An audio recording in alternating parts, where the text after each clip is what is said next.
booklet itself, and then also there's a handheld version of the option comparisons, and that's actually on page 30 of the booklet. Also, we handed out a separate one just so you can refer back and forth through it to help work your way through the discussions here. But the study that we're doing is specifically on the high schools. A few years back, we did a district-wide study, and that was done as a matter of record, and that's still a valuable piece of information. What we're trying to work towards, too, is getting an evaluation of the school, looking at some options, looking at some costs, and then at that point, you can make an informed decision what the next step is. As far as an update in the state Department of Education plan fund process, for those of you who don't know, it's been put on hold for several years now. As of even late, we don't see it being resurrected for yet another year. But the plan fund process is the state funding process used to renovate schools.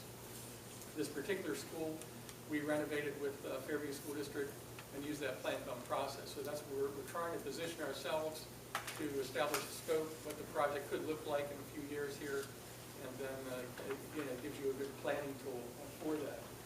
And we've worked, we were the original architects for the original high school when it was built in 1970, and also we've been your architects since 1997. For 16 years we've been working with you on these projects, but the plan fund process has caused a hiccup on these type of projects. But we are still doing a lot of planning with probably close to 50 school districts, either working through plan fund projects that are finishing, or doing this kind of planning, getting ready for that.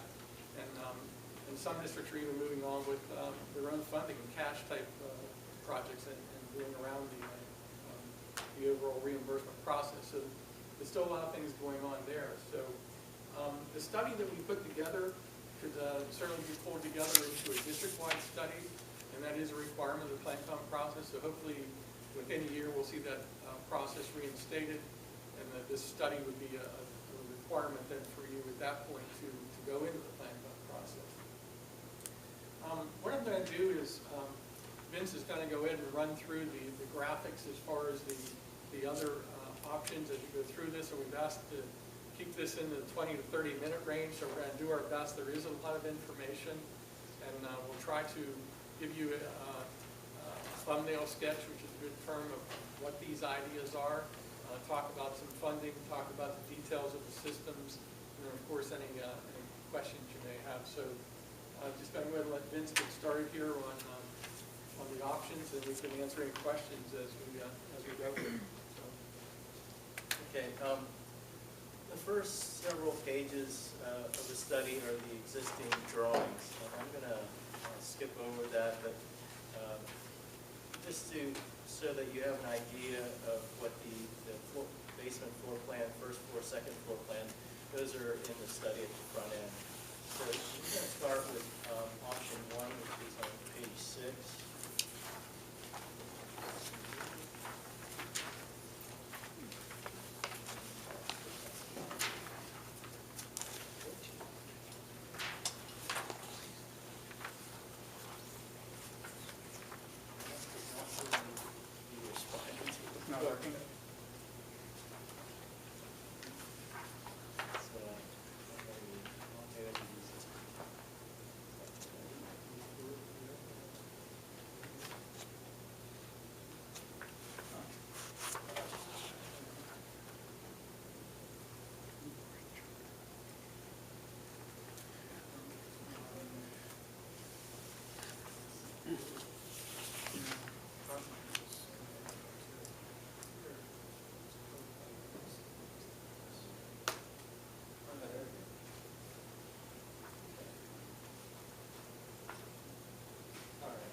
Thank you. So in option 1, this is a site plan.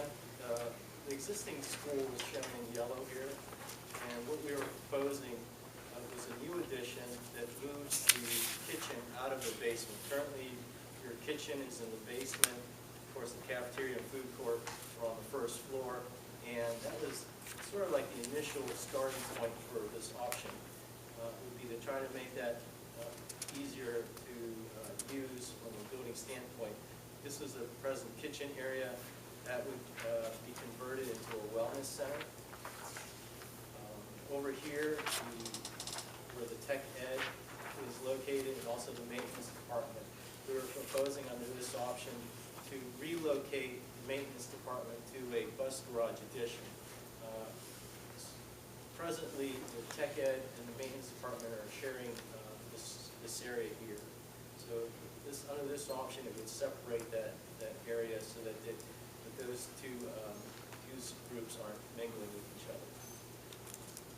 On the first floor, what we have is the new addition shown in blue. This would be the cafeteria over here, kitchen, a new entrance. This entrance is located right where that sidewalk currently is to the parking lot. This addition would occupy that green space between the parking lot and the existing building. So the distance from the curb to the existing building would remain as it presently is, but it would be all enclosed under a building as such. Also part of this option would be additions in the way of support offices for the music department, and also the drama club.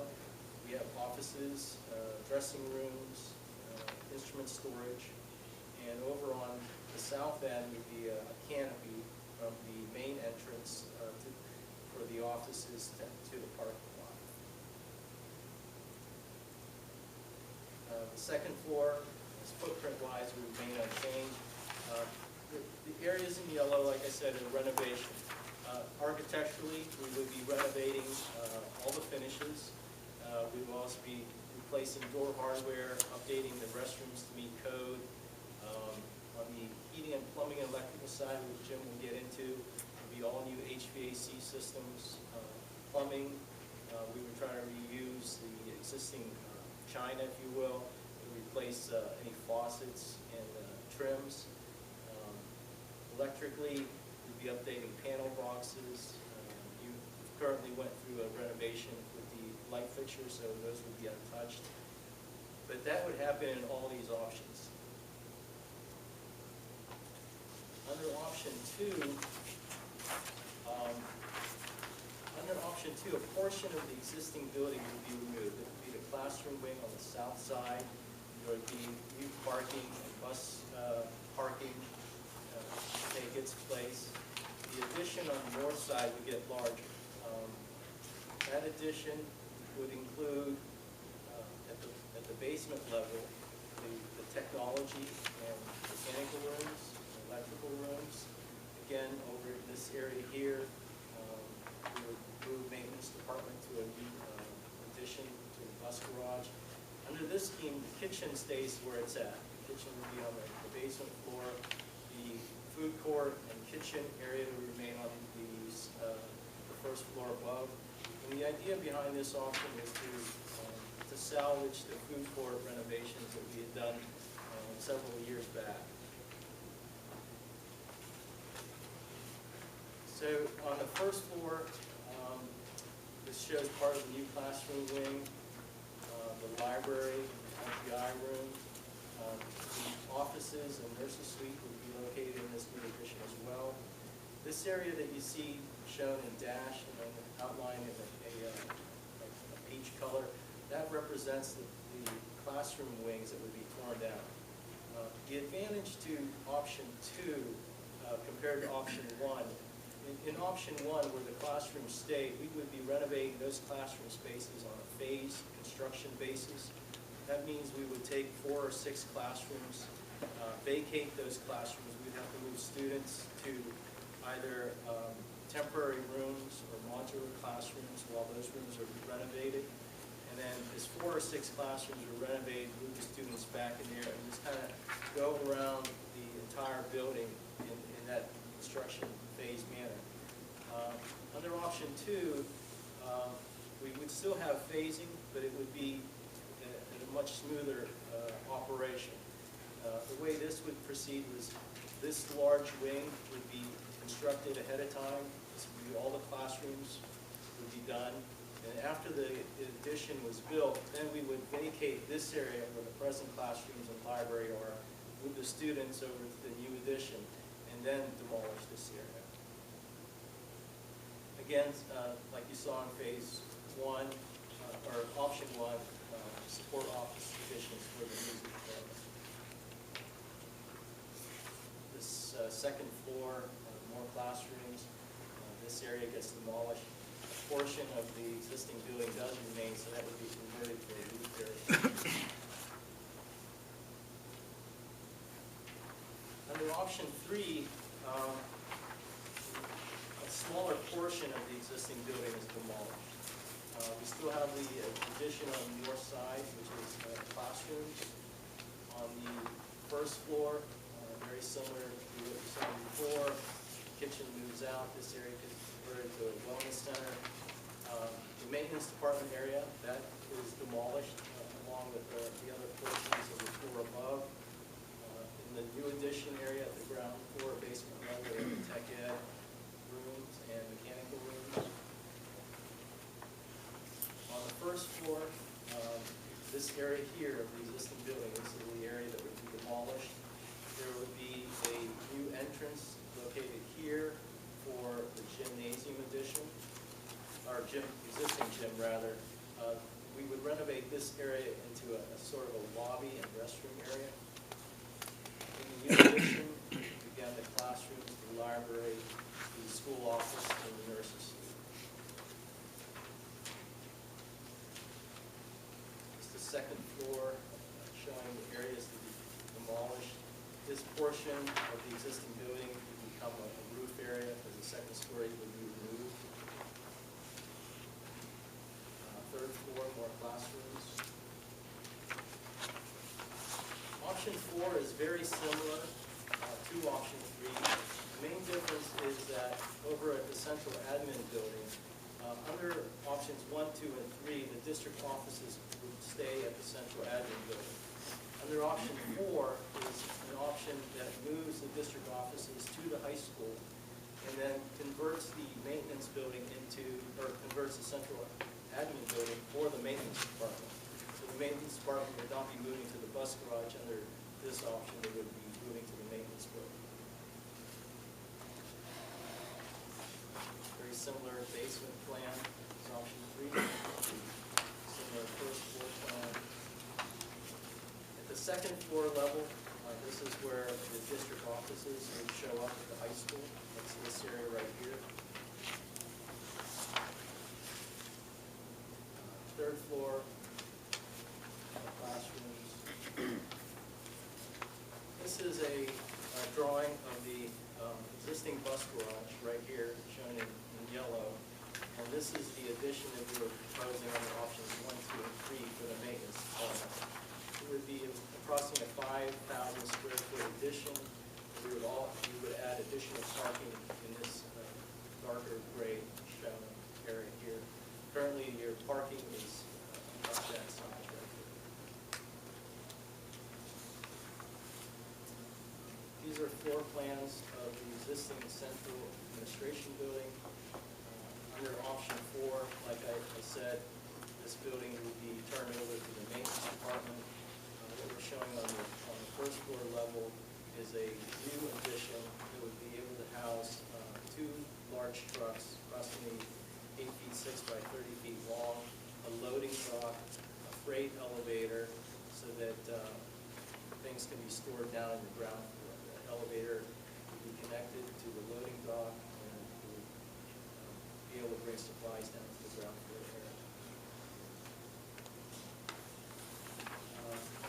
Page 27, this gives you a summary of each option and how much building area they encompass.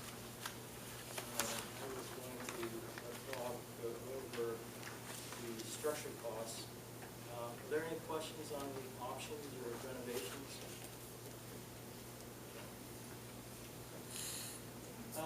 Equipment, this is 4 options. Many more could be available. Vince and I have worked with other districts.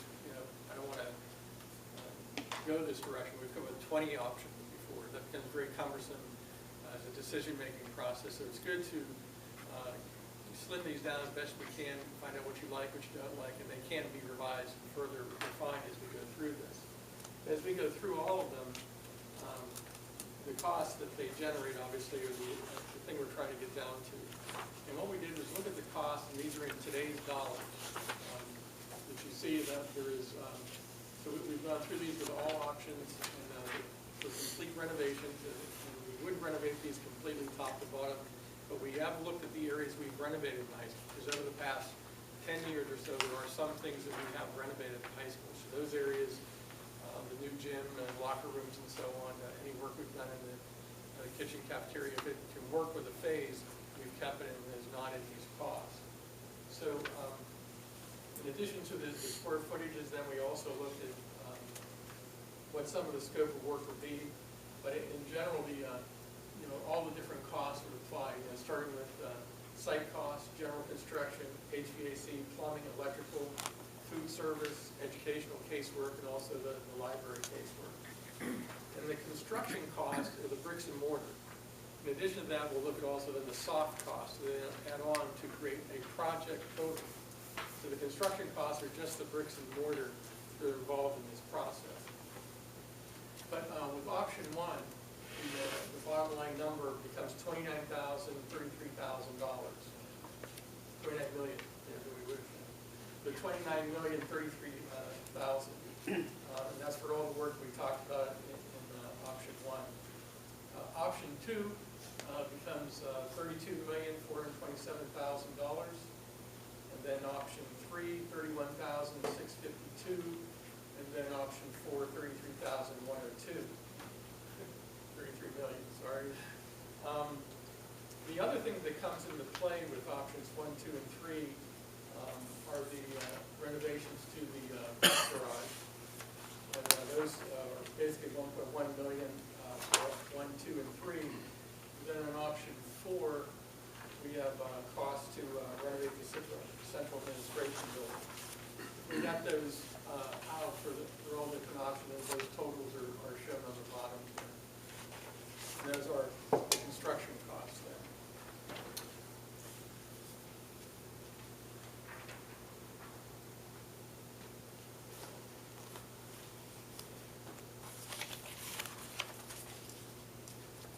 And the project costs, then look at those construction costs we've talked about. Which are here. And those construction costs, then the soft costs are made up of several things. The AE design, at some point we're getting a report from Microbac, which has not come in yet, for any asbestos in the building, movable equipment. We're showing a contingency amount for the structure and also then the design that can come along with that. I mean, items C, D, E, F, G, and H are, depending on the option, anywhere from $3.8 to $4.2 million of soft costs. And then the other related costs down at the bottom here come into play. As we do these projects, there has to be a clerk of works or some sort of construction administration, air monitoring, building commissioning, printing, survey, x-ray testing, test borings, utility allowances, stormwater allowances, code review allowances. And those make up another $1.7 million.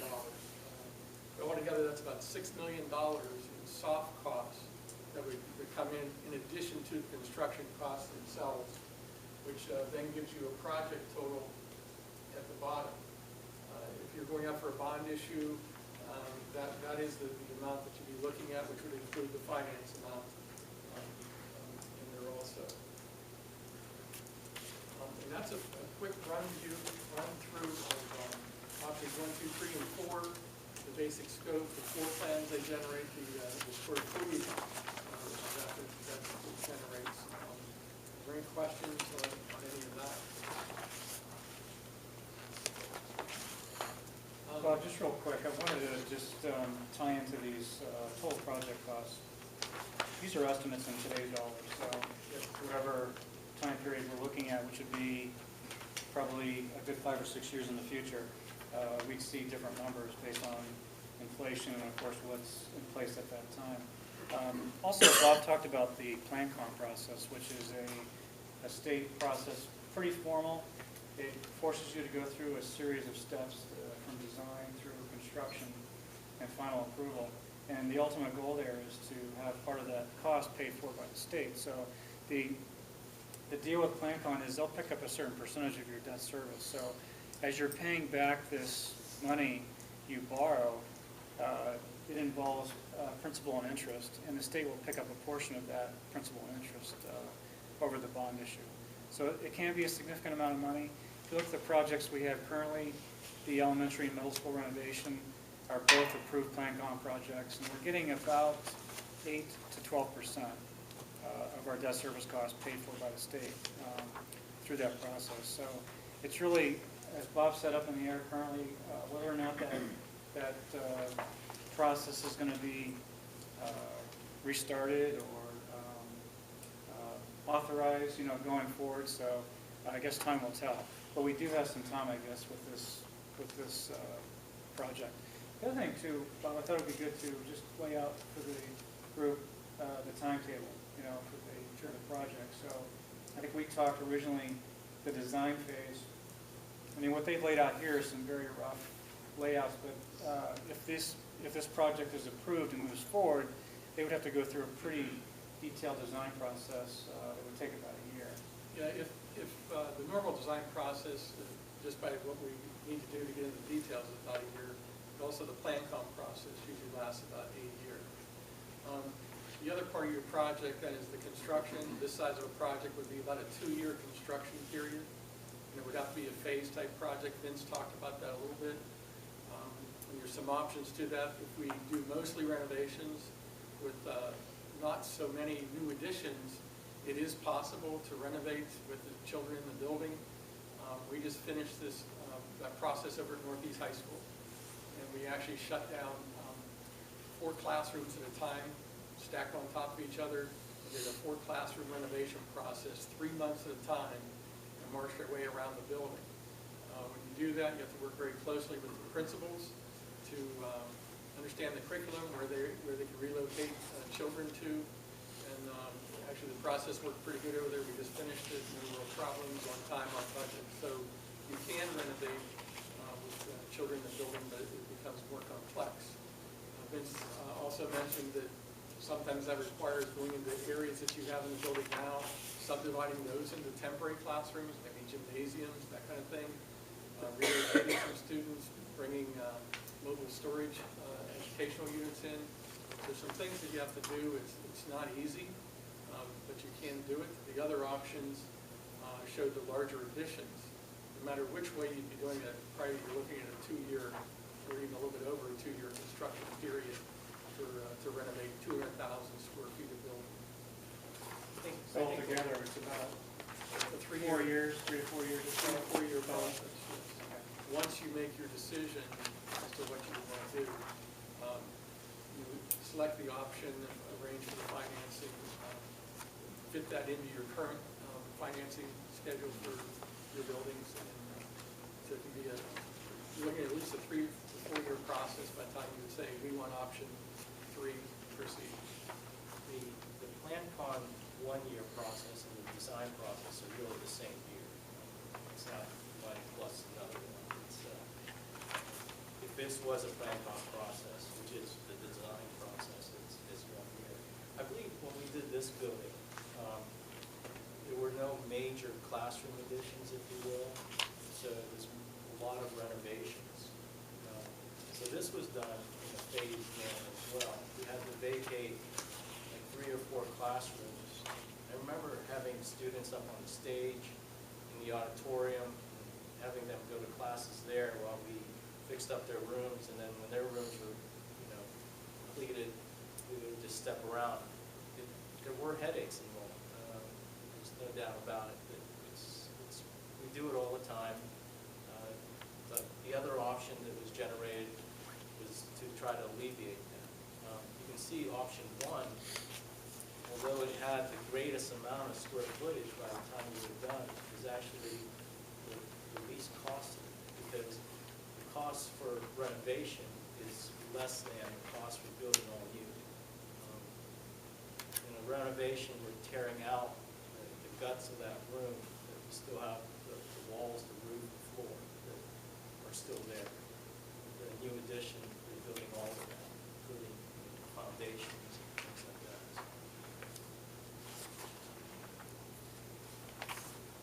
Jim, did you want to just briefly go over what's involved in the heating, plumbing, and electrical side? I think one of the big differences that would separate renovation from addition is the existing piping in the building that reported to be in very bad shape. And you've seen that in what damage it caused the boilers. And if we try to renovate the building, we're probably going to be doing a lot of work out of phase on the mechanical side, just to make sure that we get new pipe in. However, in Northeast, we kept a lot of pipe. So as we pick up a group of 4 rooms or 4 rooms, we knew we had our main trunks okay, and we just tapped onto the ends. Here, we're potentially talking about new from the boiler room out to far reaches of the building and back. We won't sort of have that luxury. We'll be having to, once day one starts, tearing out pipe and putting new in. It would make no sense to have renovated rooms and relying on the old existing piping system. So that would, again, it's not impossible. We probably have areas of the building like corridors or other routes from point A to point B in some semi-demolished condition. I think the ceilings would be out of the way. We could get pipe in even though there would technically be no scheduled refinishing work for those kinds of spaces. We did look at this, we evaluated this building a few years ago and then back again this summer. And since then we did replace equipment like boilers, like chillers, like the air handling unit serving the pool. So things like that in our study, if you read further in the back end, there's a lot of equipment that we would be able to potentially, hopefully be able to keep our hands on and keep and reuse going forward. Some equipment that was replaced, say back in 1995, some rooftop equipment that has life expectancies in the 15 to 20 year range, even though they're in pretty good shape right now.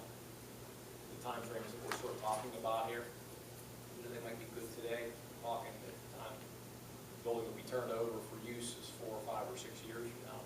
Those kinds of items might still be put into play as potential replacements, just so in the next 30 years they could be expected and be able to be relied upon.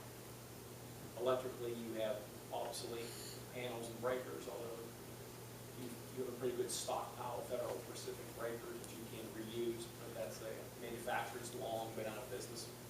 Certainly, any renovation project would look to upgrade all that with pieces and parts that one would reasonably expect to be available going forward.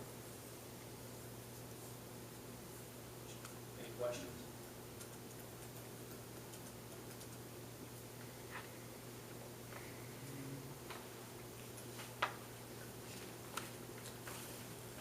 I have a few more slides which I'll show you, which, you've seen these already. They are also in that package you have at your table there.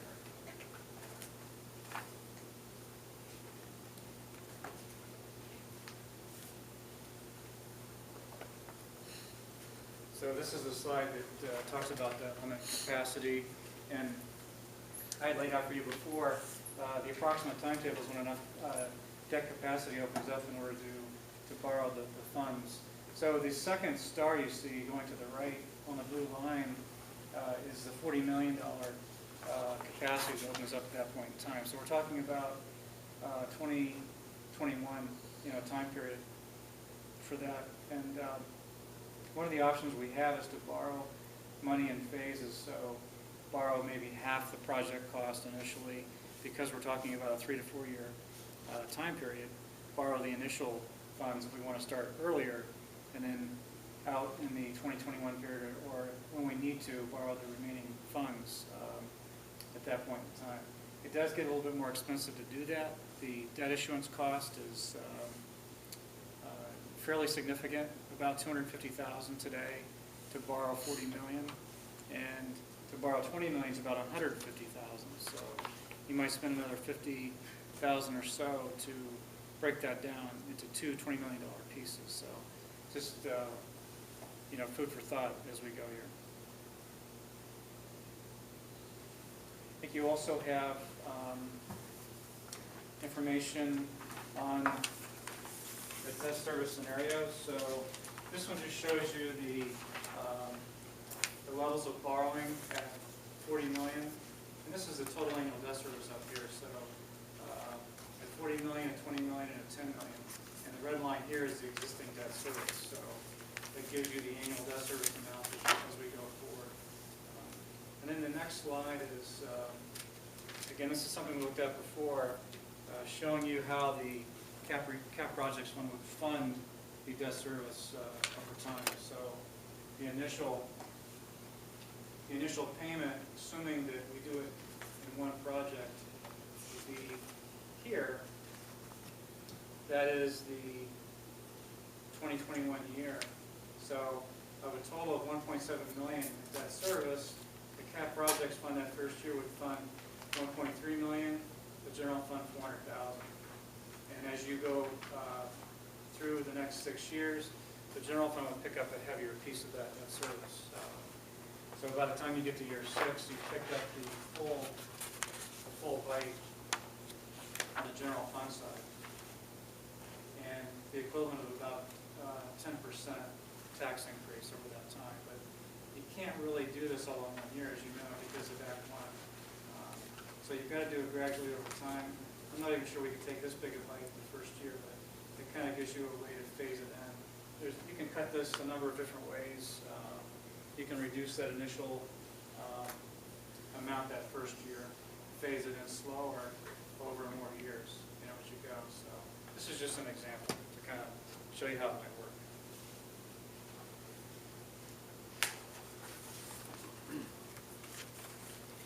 So I guess that's at least an introduction to these 4 possible scenarios. So Bob and Vince will tell you it can be done a number of different ways.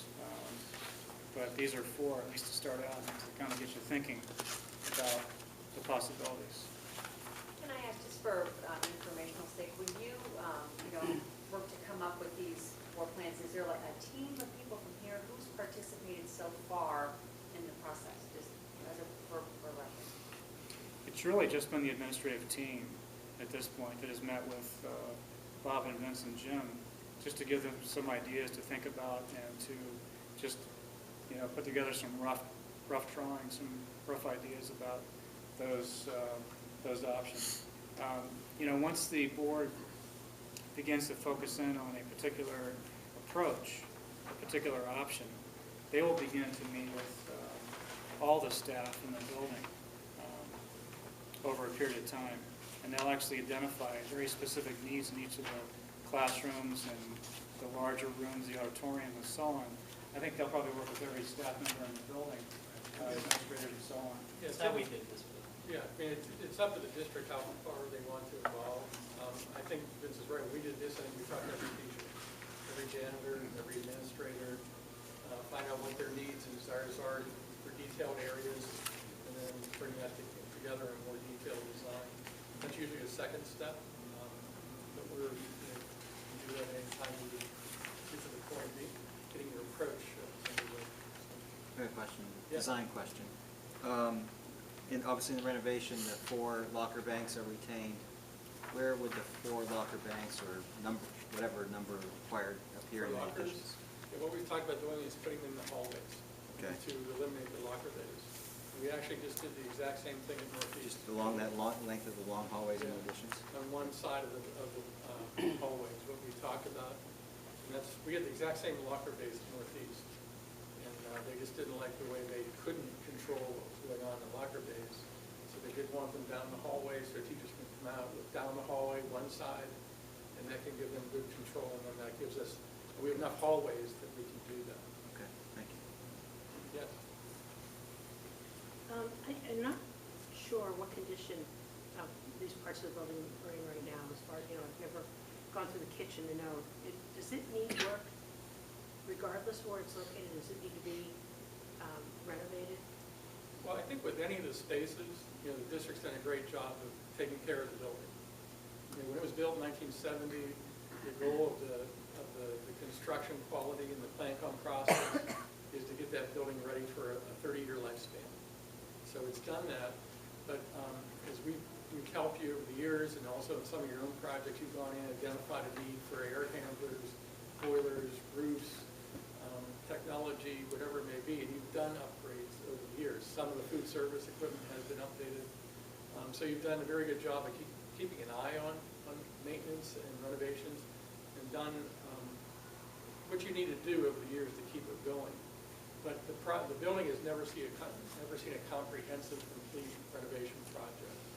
But it's certainly, it's in 2000, it's pretty much the original infrastructure. That's pretty much the life that you could get out of that. And I would imagine the locker bays, gymnasium areas, and kitchen and food court would probably be one of the more expensive areas to renovate. Kitchens and food courts are more expensive, probably the most expensive. That and like science areas are the two expensive areas in a high school.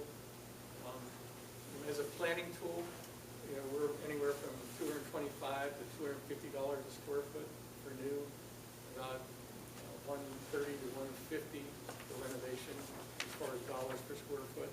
That's construction, not project cost. What's the purpose of demolishing just about the same amount of square footage that you're adding on the option, option 2? Right. One of the big things we talked about with the principals is they get information from the teachers, and one of the complaints about the existing building is the lack of windows. The back side on both floor levels have no windows at all. And even the classrooms out that are exposed to an outside wall have minimal windows. So there's no way to fix that. Those interior classrooms and buried classrooms, we can get a skylight in. The upper ones, the lower floors, there's no way to get natural light. So the demolition of the existing buildings came into play as we talked about that problem, and also the constructability phasing issue. Even though we've done it in other schools and we could do it, we wanted to get the students in a new wing for constructability reason and phasing, but more importantly, they wanted classrooms with windows. If you look at that wing, it's basically a center corridor, double load corridor, classrooms on both sides with windows. I think the other important thing that you brought up was the lockers, the situation with the lockers. Keeping the existing classroom wing where it's at, it'd be very difficult to put lockers in the corridors right now because it would decrease the width of the corridor. It would make the corridor more congested. So there were several intrinsic negatives about the existing classroom wing that it almost, and it warranted discussion about, okay, well, what if we did it, did away with it and build new? But we presented all 4 options so you can see the cost difference, because it definitely is, but it's something that would have to be decided on. There are options to keep it, options to tear it down. So. I'm interested in your reference about the original construction and kind of a goal of a 30-year lifespan. So can you get that sort of result or whatever from renovation? I mean, would a renovation be good for a 30-year lifespan, or is that a new construction number? It's both. I mean, we renovated this building with the intent that the dollars and the quality that went into it would live for 30 years. Now, some things can, but as Jim was talking about the different renovation items we put into the heating, plumbing, and electrical, the goal is to replace the air handlers, the boilers, the piping, so that you do get that lifespan. Piping is one of the things that Jim talked about. Anymore, it seems like the existing piping in the building